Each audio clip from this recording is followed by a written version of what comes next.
Okay guys, we're going to look at sound selection, stereo placement, and what was the third thing?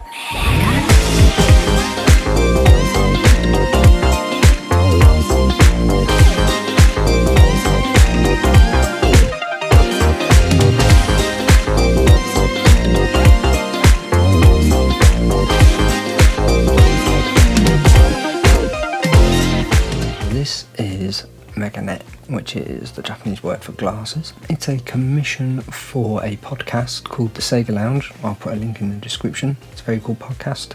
It's run by my buddy Casey, who used to run Radio Sega, a community-run online radio station for the music of Sega video games, of which I'm a big fan. And he asked if I could make an intro theme for it that was going to use a song from a Hatsune Miku game. He made a few suggestions, I went through them, gave them a listen, and I settled on this one. The original song, I'll put a link for that in the description below as well. If you're not familiar with these Vocaloid rhythm games, you need to go and listen to the song. If you are familiar, it's everything you think it's likely to be. Let's get into it. As it's a commission for a podcast radio show, there's no long moody intros or anything. It's straight in, all guns blazing. So that's precisely what I did.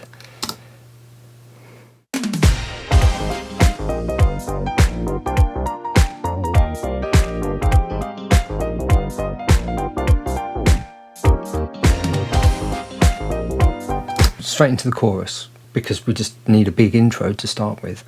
I don't want to spend much, if any, time at all really looking at the mixer, because honestly the effects are exactly what I've been talking about for the last two videos. If you've not watched those, you'll need to catch up on those, but there's literally nothing special, nothing fancy at all. EQ, multiband compression, in some cases some tail chorus, in some cases some delay, and then on many tracks the sidechain compression, which is a rhythmical one, which is, in the case of this song, going against 2 and 4 of the beat, so the snare drum. And then there's a second sidechain compressor on a few tracks, such as here. I'll do a zoom in, and that is simply going against a synth solo, where the synth solo and the bass and a couple of other parts were probably crowded. Everything uses the same one reverb plugin, exactly the same as the last two tracks. Over here again, it's the same preset. Over here on the main mix, same as on the last track, because this is generally what I normally do. We've got a gain first, just in case I want to mess with phase, or in case I cook the mix a dB or two too hot and I just can't be bothered to go through and change everything. I just knock a couple of dB off there. Then we've got the stereo imager, an EQ just to tuck in any loose ends or make any overall mix tweaks. That's normally not doing much. In this instance, it's doing exactly that. It's just tucking in the low end and the top end. Is the yellow line's the original, the blue line's the post EQ.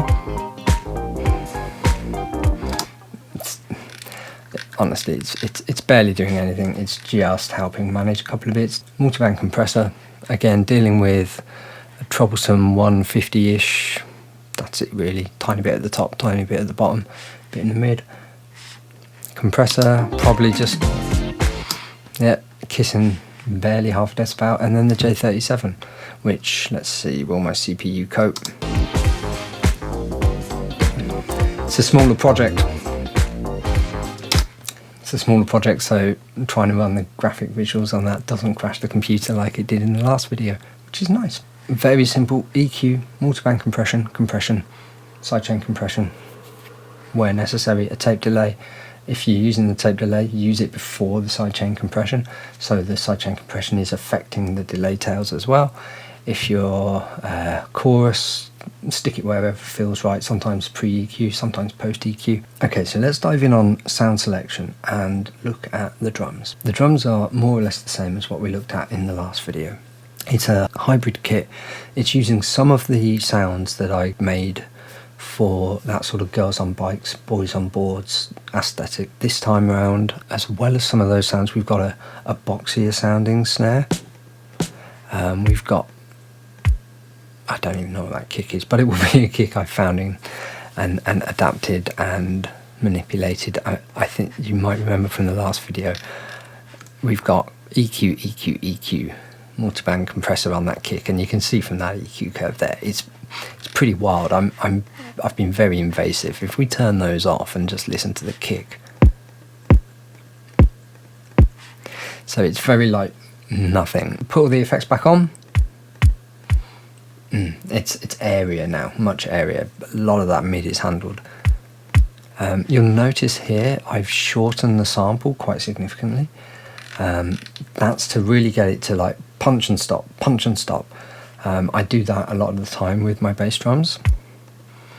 Otherwise they kind of go boom. Instead they go boom. And just having that difference helps you with all that like really tight placement that I've talked about before, having everything like da, da, da, da, da, da, da, da. Claps are different and well worth mentioning. In fact, you can see from this clap region here that there's two. Let's have a look at those in the piano roll. So we've got a loud clap on E flat 1. Ooh, that's nice and slappy, isn't it? And then we've got a quieter clap on E flat 3. Ooh, a really slappy one. And those two things combined, it's a nice loose slap. It really just sounds like several people stood in a nice sounding space clapping, which is good. Let's double that with the snare. Goes back to what I was saying in that last video, man. Just get a snare sound that really, really pops. Clap 808, there isn't one.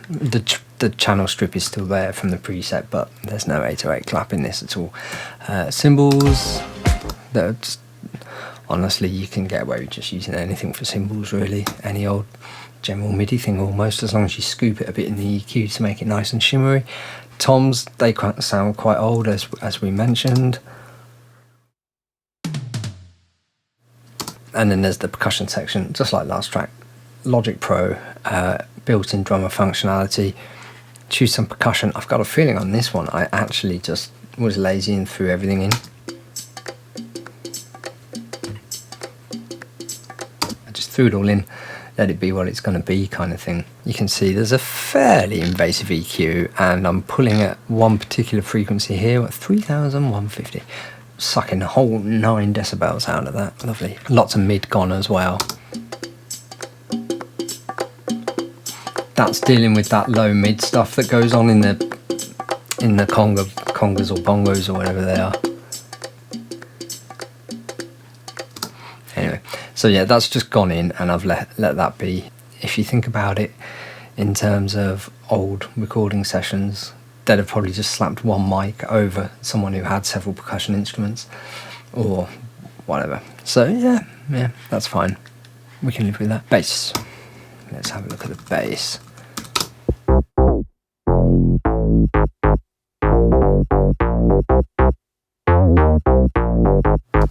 Around the time I made this song, I was listening to the self-titled Donna Summer album called Donna Summer. That was produced by Quincy Jones, and it's got some really sweet bass playing on it, this kind of synth style stuff.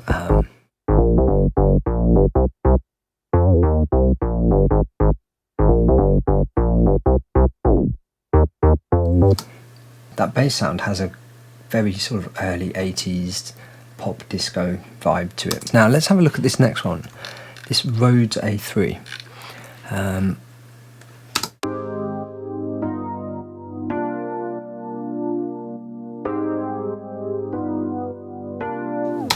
That's my Nord Electro 2, which I've had since my early 20s. It's definitely one of those kind of instruments for life.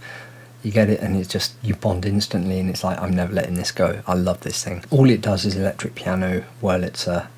It's got Yamaha CP80, Hohner clav, Hammond organ, and it's got one piano patch on it, which is just deliciously clunky, should we say.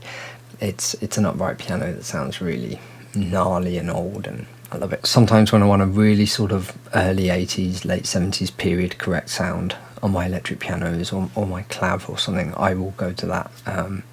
Otherwise, I often compose on it. It's the closest thing I could hope to have to an actual Fender Rhodes or Wurlitzer A200. and its inbuilt chorus is really nice. There's 2, hence chorus 1, and the 2 will be the rate, and the 5 will be the amount. So you've got, it goes 1 to 10, and that's just there for my reference, so that if I ever need to recall it to add more, I make sure the settings are the same. That's that. Weirdly, I didn't use the Wurlitzer from that for this Wurlitzer line. I used the Wurlitzer from the Jupiter. Don't know. I think probably the Wurlitzer from the Jupiter sounded a touch more artificial, and that actually worked in the mix, which is a really important point. Like I made before with that sort of powerful grand piano on the previous track, it can sound naff and fake in isolation, but if it works in the mix, use it, run with it.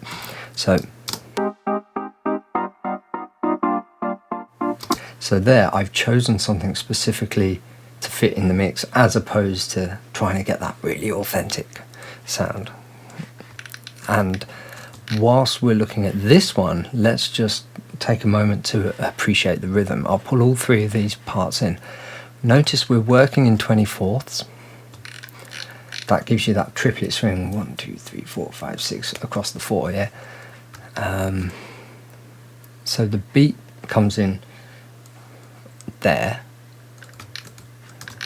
yeah, but the first note's coming in 1/24th before it.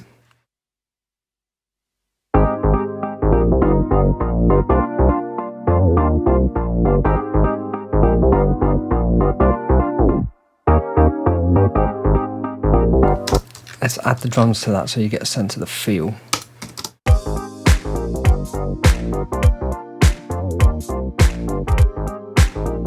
See how it just pops like a fraction before the beat, it pushes stuff on. That's the shoulder drop, you know, that's the sass, that's the funk right there. The bounce, I talked about the bounce last time, having all those rhythmical intervals so that you can bounce like just... Yeah, cool, okay. You get that, that makes sense. Why the whirly's doing that, why we've got this kind of strong 1 and then 2, 3, 4, 1, 2, 3, 4. Ladies' night, Kool and the Gang. If it works for them, it will work for me. I straight up lifted that idea from them. You listen to that song, there's this just awesome, just dead straight. Da, da, da, da, da, da, da, da. When I'm constructing this sort of a thing, I'll lay down a basic beat. I'll have put the chords and the bass in, either in bass chords or chords bass order, one or the other. And that electric piano is smooth, right?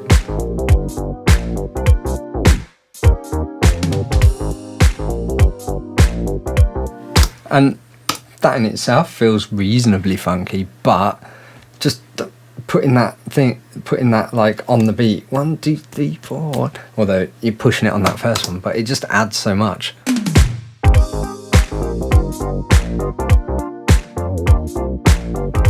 And I guess there's something a bit similar between the tone of the Rhodes and the Whirly. They're like similar but a touch different. And so is it one and the same? Are they 2 different instruments? Once it's in the mix, it starts to get a bit hard to tell, but you know it's bouncing, so it's all good. So thank you, Kool and the Gang, for that. Right, let's move on. Electric guitar.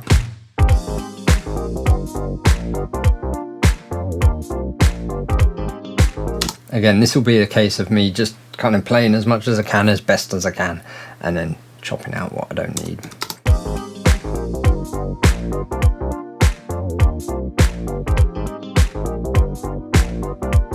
So we've got this groove, and I go straight in and I play the top line on the piano, which is a vocal line in the original song, but I wasn't going to lift the vocals. I wanted it to just be instrumental. Remember, this is for a podcast, it's a radio show.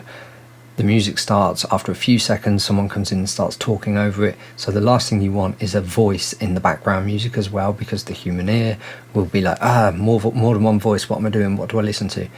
You leave that, leave it instrumental, keep the voice for the DJ or show host or whatever. As we discussed before, in the previous track, same orchestra hit patch. Love it. A little bit less delay this time, if any.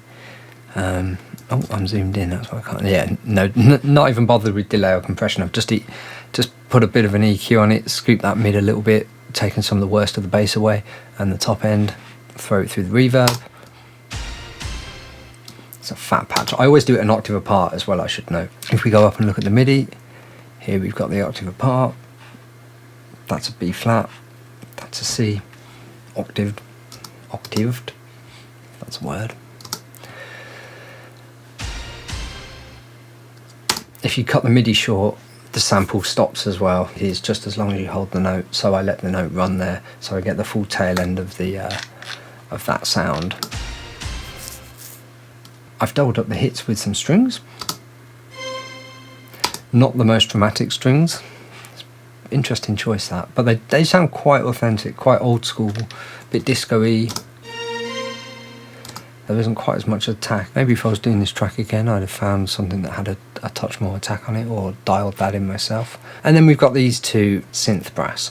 Let's listen to the one first. Quite an old sound, very sort of Roland Juno-esque kind of thing you'd expect to hear on anything Quincy's involved with, or even in more modern times like Chromeo or someone. Oh, that's extra sassy, that one.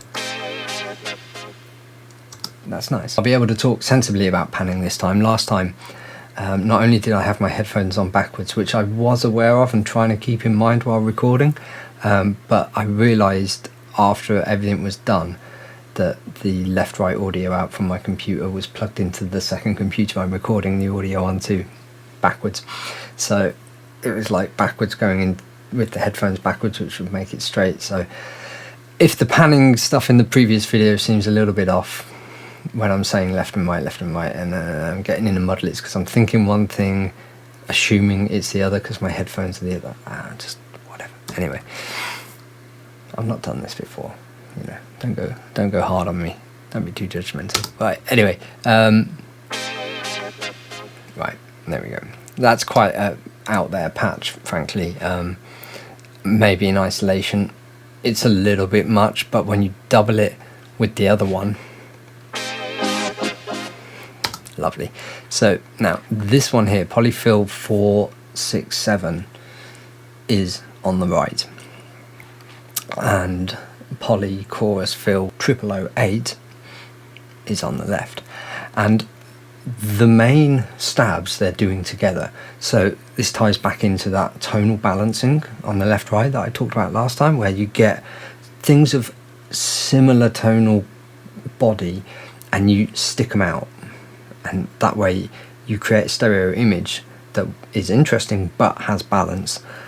However, you can see just this little bit, I have a lead in on this, do do do, and that's just on the one side, so you get it bam bam bam, and again it pulls you left and right, gives you that bounce, and that's not the only place we see that. Let's scroll along. First of all, we'll put the bass in, because that's our gravity. That is our left right gravity, and then that's in the middle as well. The reason I've put that slap bang in the middle is really because it's low mids, and it's the main body. It's telling the listener what chords we're playing.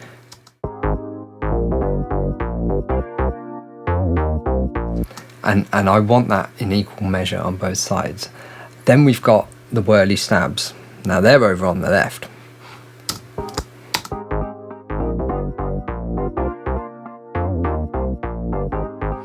So we need something on the right to counterbalance that. And then we've got good old patch 1545, the one I've already mentioned in this video and the one I talked about in the last video. That's that super synthetic-y sounding, almost like plastic piano.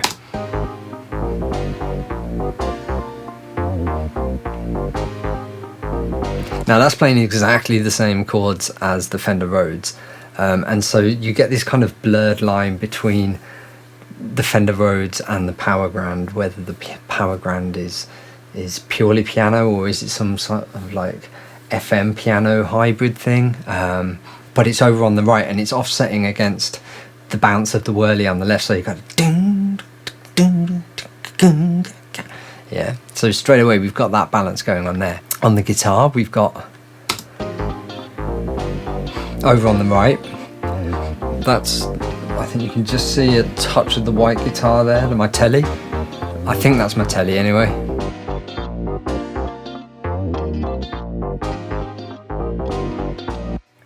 And then, as I've done before and mentioned in my previous videos, you take a really good quality synth guitar patch and you combine that with some real guitar, in a way for me to make up on the guitar playing I can't do.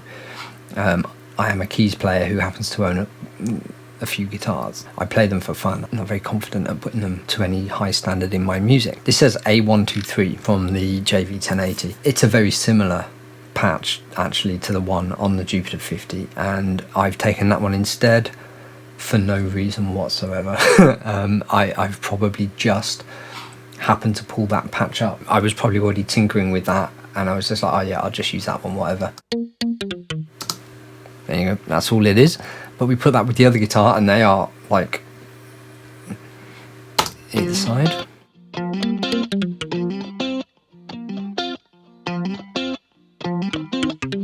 Bells, they are over on the left.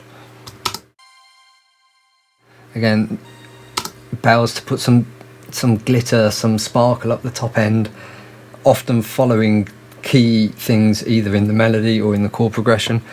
And then we've got some strings. I tend to leave my strings centered. If I'm using several string patches and working with them like a real orchestra, yes, I will pan them out. Double bass there, cellos there, violas there. Yeah, like kind of try and map it around the way you'd come across it in an orchestra. When it's just one patch like I'm using here, I stick it in the middle because normally the Jupiter 50 is doing something clever with the stereo picture already and putting like slightly different things out to the left and right, so I just leave that. I entrust in that to do its thing.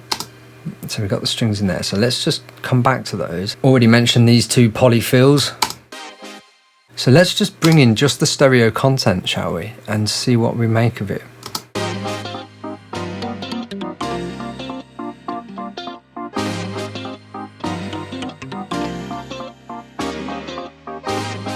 So you see, it's not groundbreaking, but it's a bit interesting. It's a bit more interesting than just having everything down the middle. And then let's anchor this then, pop the bass back in.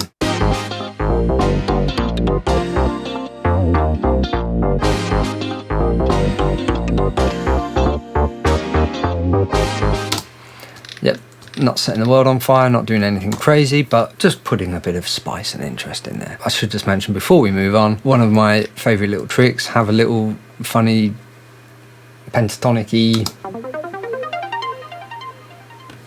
lots of delay, lots of reverb, and move it around in the stereo picture. If we look here, first time you hear it, it goes from left to right. Second time you hear it, it goes back from right to left and left to right, right to left. You can see here in all the panning, every time it goes. Yep, and then next time it's going to go back the other way, and I just did that one day and thought, oh yeah, that's quite cool, I'll do that. And that's become a bit of a staple. Radio show, keeping radio show or podcast in mind.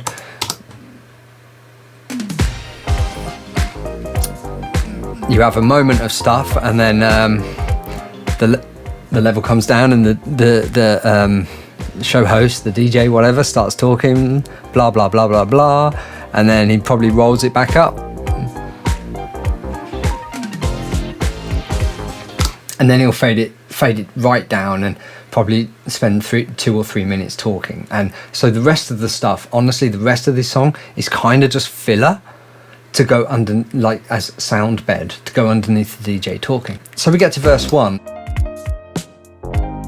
pretty sparse, not a whole lot happening. One point to note here on the piano, on the lead, that's center because it's the lead melody. Even though we've had one piano out on the right, this is a different piano, this is a more real sounding piano. I've tracked the left and right hand separately. So the left hand, that's simply to get that, so I've got control. so that I can make sure I get that lead melody line absolute front and center.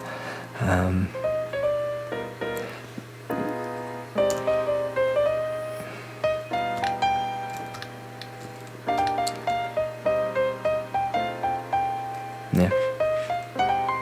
Grace notes, keep them in. Even if you're quantizing, keep your grace notes in.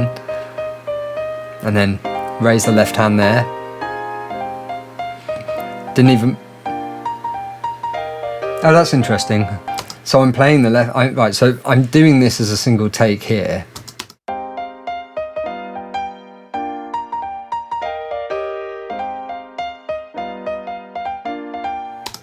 But when I recorded the verse bit, I guess maybe because it's...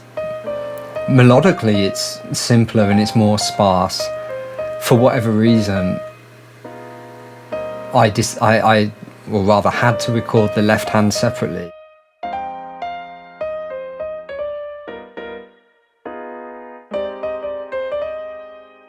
Yeah, I'd have probably done that separately purely for mix reasons, because it's not like it's a really flashy, difficult thing to play. And I'd have tracked the MIDI first and then muted the left hand in the MIDI, recorded the lead in, muted the right hand in the MIDI, and recorded the left hand in on a separate track. But for whatever reason that wasn't necessary in the chorus bits. Maybe there's more other content in the chorus and so it's all just buried in the mix.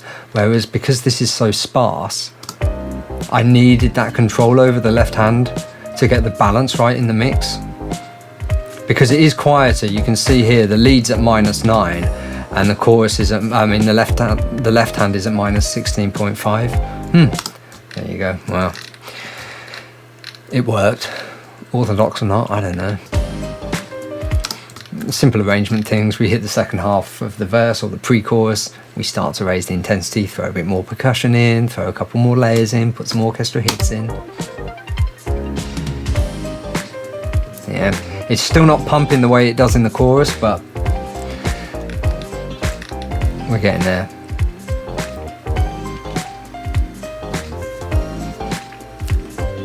Hear that high texture there? Pre-chorus vocal pad. Yeah. It is literally, it's a vocal pad used in the pre-chorus, so there we go. It's quite breathy. Lots of side chain. Cool. And then honestly the chorus will just probably be a copy paste really, more or less within reason. Bit more drums and percussion, but you know, talk show sound bit, right? And so by this stage, right, by the time we get to the end of chorus 2, I'm bored.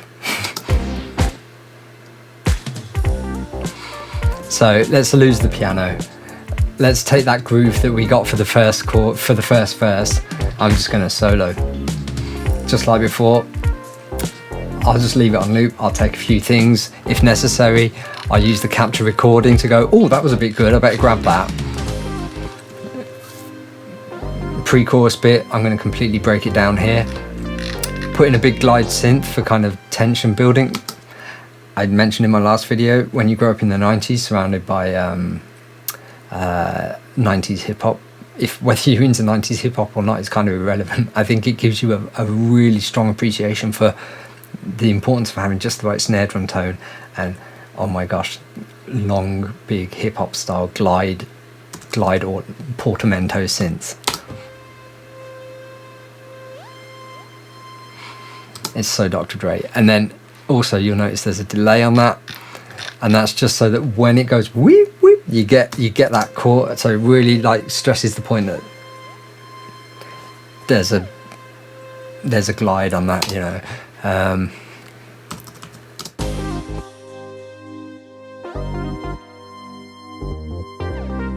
Just the left hand from the piano as well.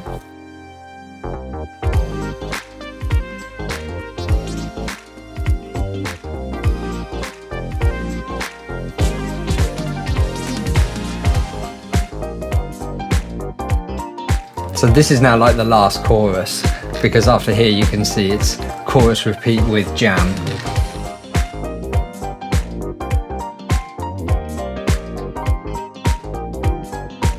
Choppity chop. So chorus repeat with jam. It does what it says on the tin. Repeat the chorus, but strip away that top line and just jam on the synths instead. I used a different synth patch to before because back here this is quite an understated chilled synth. It's got that nice kind of enveloped filter.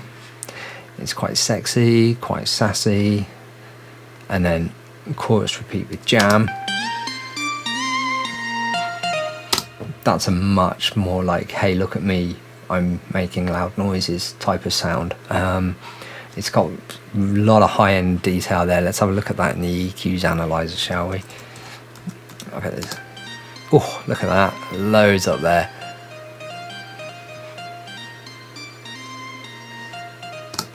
Very detailed, tonally detailed texture. And it's playing a similar line. If we look at what this is doing here, it's basically playing the same thing. I'm just kind of giving it more and noodling a bit in the gaps and making more of a meal of it. Playing it an octave up, brighter sound. And also it's worth noting, the choice of that sound, it's a very, again, it's quite a 90s hip-hop sound, which ties in with the glide synth, which ties in with that like boxy snare with those slappy claps. You can take the boy out of the 90s, right? But you can't take the 90s out of the boy. You hear it there, Megane. That's lifted from the original song. You can see there, the original song sample. There's one little bit, there's like this breathy vocal, Megane, and yeah, right, I'm having that. And then there's another sample down here, which is just from the original track again. It's a little bit sassy, a little bit suggestive. It's got a massive, great big delay on it, so and I'm using that rhythmically. That's on the 1, so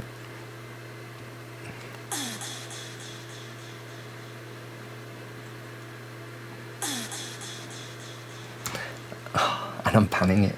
Yes, love it. So much of this is, oh, this seems like a good idea. I'll try that. Whatever.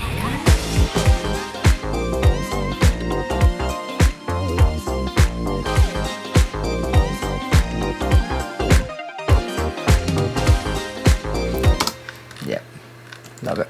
It's good fun.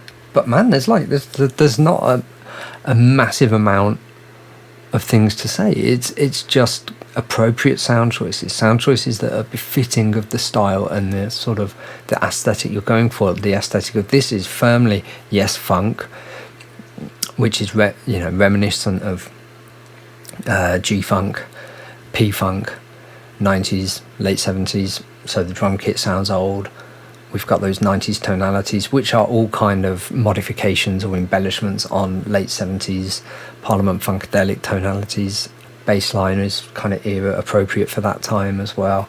Quite an authentic sounding Fender Rhodes and a Wurlitzer. Oh, and that piano sound that I was explaining before, when used right, just sits like a late 70s disco piano. Muted, simplistic guitar, quite clean. Again, early 80s, very appropriate for that.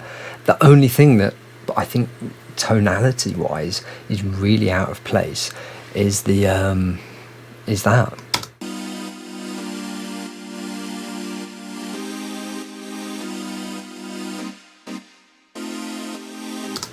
and that's because those kind of Vox pad sounds tended to be more trendy, more technologically capable in the later 80s when we had wavetable synthesis. But then again, you could get vocally type pad sounds like that earlier by blending white noise and triangle waves and things like that. But whatever, it's not like even if it isn't like essentially authentic, it doesn't stick out being wrong or incorrect. Outro groove. Bed down on the groove. Just these few little elements are fun, so milk it.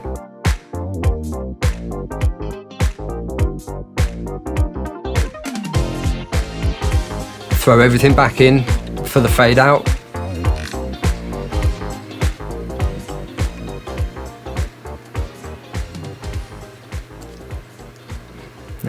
The arrangement, there's a lot of empty space, chopping stuff out, letting the groove, letting the ambience set the tone. I talked loads about that in the last 2 tracks, so I don't want to spend too long going over those same points again and again and again and again. You get the gist of it, right? Less is more. One thing I've not mentioned yet, volume. The human ear is a squishy organic thing. It's skin and it's fluid and it's not linear. It's not robotic. It does not hear amplitude in a linear fashion. So here's a graph. It's just a crude way of explaining what I'm talking about. Let's say the actual decibels are going up 1, 2, 3, 4, 5 in even steps. The human perception is not evenly incrementally louder. Okay, so you can see here between 1 and 2 is an increment of 1. At 1 it sounds that loud. At 2 it sounds that loud. If we go 1 step up again to 3, it's all the way up there.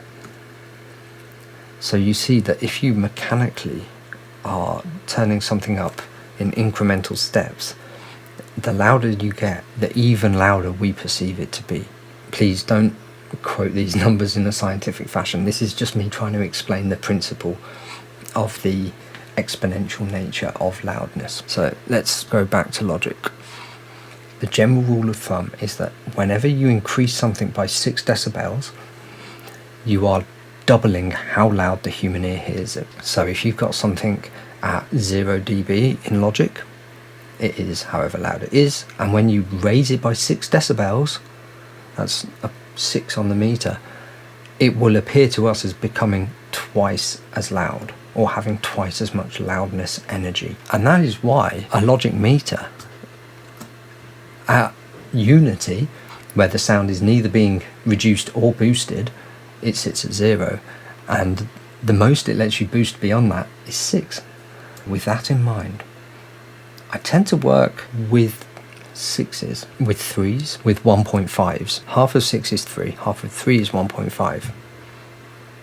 When I record my audio in, I always aim to get a very strong signal to noise ratio. Once it's recorded, I normalize it to -3. Everything in your mixer is going to sum, it's going to add together, and very quickly stuff's going to start clipping.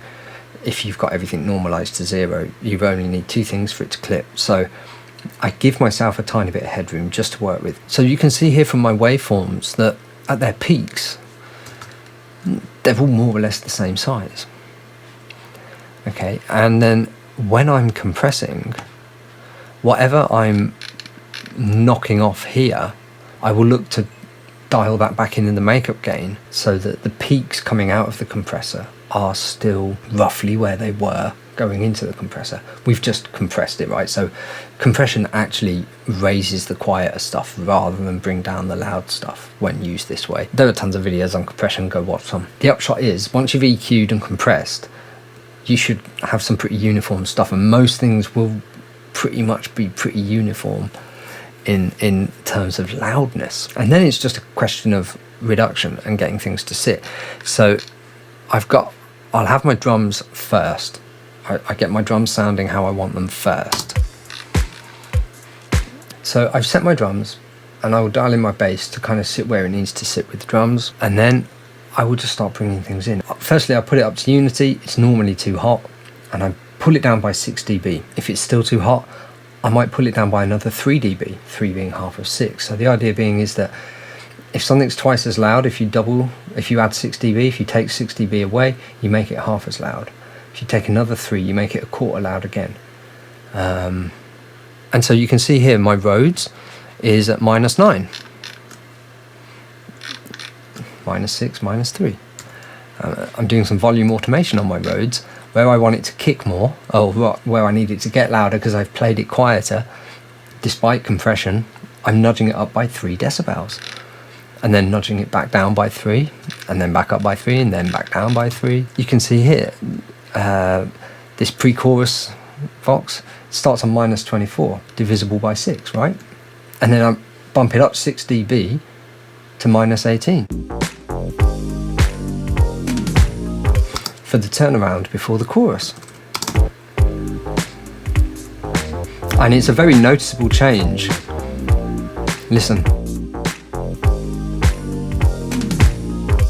It literally gets twice as loud because you've increased it by 6 dB.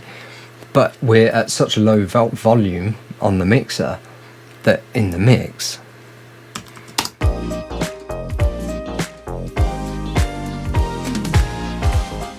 now I've pointed it out, you're sort of listening for it and you will hear it step up. But, you know, electric guitars at 10.5, -6, minus another 3. Still a touch too hot. Take another 1.5 off.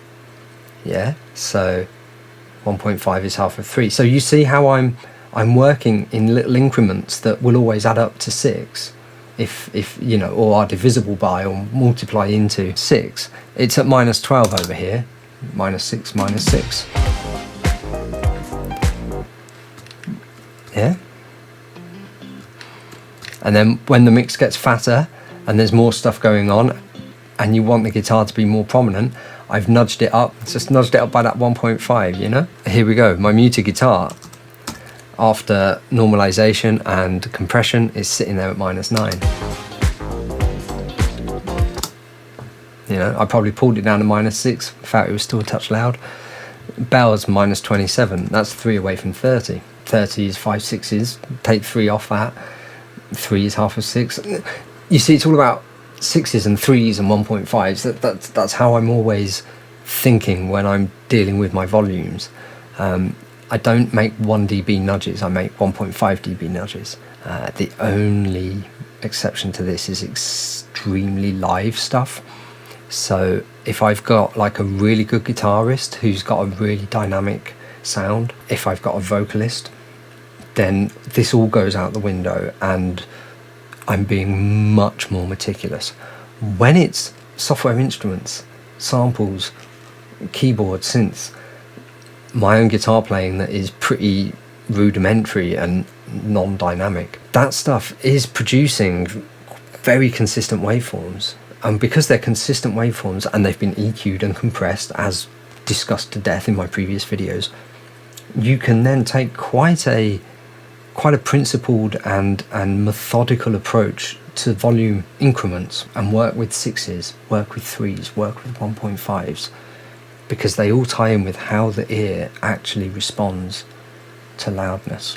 Strings -12, 12 is 2 6s. Synth brass fills -15, -6, -6, -3. Where we're automating, we're going up to 13.5. That's 1.5 below -12, which is 2 6s.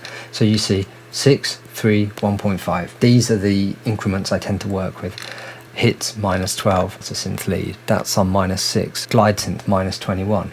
That's divisible by 3. -6, -7.5, -6, -1.5. Down from there to -9, 369. This rule of 6 or 3 or 1.5, this is something that I've been doing long enough now that it's just become force of habit. Nobody taught me this. Like, I've known for donkey's years that -6 dB is half the loudness, and it's exponential. It's a curvy line, it's not a straight line. One day it just clicked that, oh, why don't I just try doing a mix where everything steps in 6s or 3s or 1.5s? Straight away that was like a way better mix than anything I'd done before, and I was like, oh, why haven't I been doing this earlier?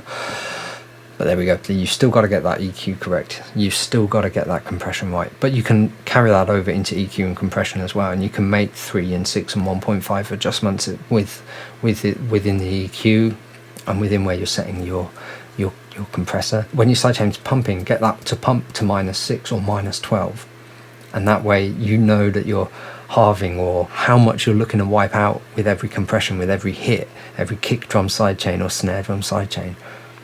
Maybe it'll work for you, might not. Works for me, I'm happy doing it. I hope that explanation has made sense. You know, it doesn't hurt to be a little scientific in your approach from time to time, because it can really help. You know, music production is where art and science coalesce, and so don't shy away from it. You don't need to have a Stephen Hawking level understanding of stuff. I sure don't. But what little kind of amateur science I know comes in handy a lot. And it's definitely brushed up my 6 and my 3 times tables. If you don't take anything else from this video, take forward this idea of working in multiples of 6 and 3 and 1.5. Oh, the cat's here talking to me. Hello, cat. I think that's just about it. I will put all necessary links below. I've recently ticked over 1,000 subscribers, so great job, people. I'm quite amazed that many people are into my stuff, but it's very flattering, very humbling. If you want to see more videos of this nature where I'm pulling stuff apart, anything specific, or you want me to talk more about, dude, I'm trying to do a thing, you want me to talk in more depth in other videos about anything specific, a particular track, a particular technique, whatever, how I achieve this, how I achieve that, anything else about my production process that I'm kind of completely forgetting or glossing over because I take it for granted, but it's something interesting to you, let me know. This is YouTube, you know what to do. Hit all the buttons and write in the thing and do the thing, and yeah, feed the algorithm. Happy music production and stay safe.